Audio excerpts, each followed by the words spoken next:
Bonjour, vous êtes sur Décideur TV, c'est Ténor du droit. Je reçois aujourd'hui Benoît Santoire, président de la Chambre nationale des commissaires de justice. Benoît Santoire, bonjour. Bonjour.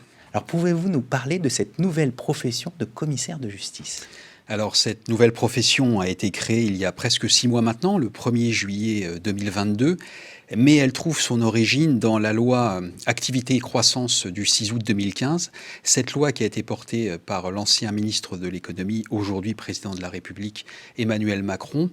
C'est donc en 2019 que les deux professions, commissaire-priseur judiciaire et huissier de justice, se rapprochent à travers deux sections professionnelles autour d'une chambre nationale des commissaires de justice.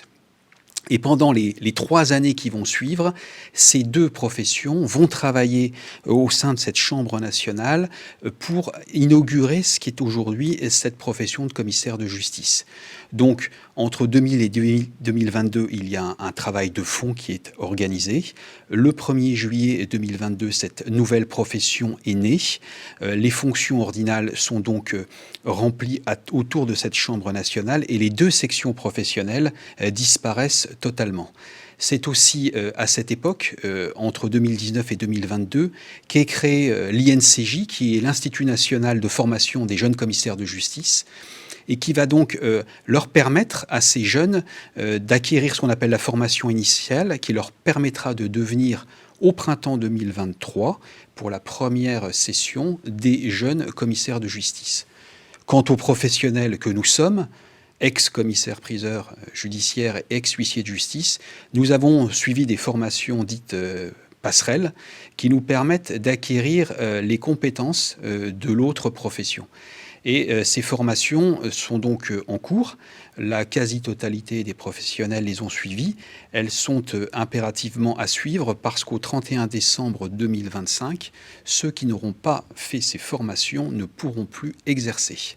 Comment ça se passe, ces formations, ça se passe bien ? Oui, ça se passe plutôt bien.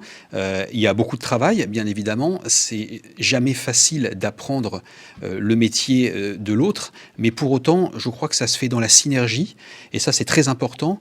Et comme je vous l'expliquais, là, aujourd'hui, la quasi-totalité des professionnels que nous sommes ont suivi ces formations, donc ont la volonté de devenir commissaire de justice. Et finalement, les quelques professionnels qui ne les ont pas suivis sont des professionnels qui, je crois, vont faire valoir leurs droits à la retraite assez tôt et ne vont pas rentrer dans cette profession. Alors, le premier congrès des commissaires de justice s'est tenu en décembre dernier. Quel bilan faites-vous de ce congrès ? Alors, un bilan plutôt positif, puisque ça faisait déjà presque 2 ans que les professionnels ne s'étaient pas retrouvés à cause de cette pandémie qui nous a empêchés de nous retrouver. Donc il y avait une vraie volonté de restaurer une confiance qui avait un petit peu disparu. Donc ça, c'était très important avec les pouvoirs publics, avec des chantiers que nous considérons comme prioritaires. La déjudiciarisation de la procédure de saisie des rémunérations, dont le ministre a fait l'annonce aujourd'hui même.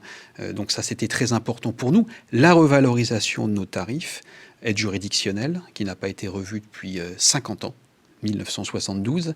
Revalorisation de notre tarif pénal, qui lui aussi n'a pas été revu depuis 20 ans. Donc des vrais sujets d'importance pour la profession, donc avec cette restauration de confiance voulue avec les pouvoirs publics, mais également avec les professionnels, puisqu'il y a des difficultés économiques importantes liées au contexte post-Covid, avec une crise qui a touché de plein fouet les plus jeunes d'entre nous, ceux qui remboursent des prêts, avec une baisse de chiffre d'affaires ces 2 dernières années de presque 20% et une baisse de bénéfices de presque 40%. Donc une vraie crise de confiance qui s'est instaurée. Donc il fallait remettre un peu de confiance entre les professionnels et la Chambre nationale.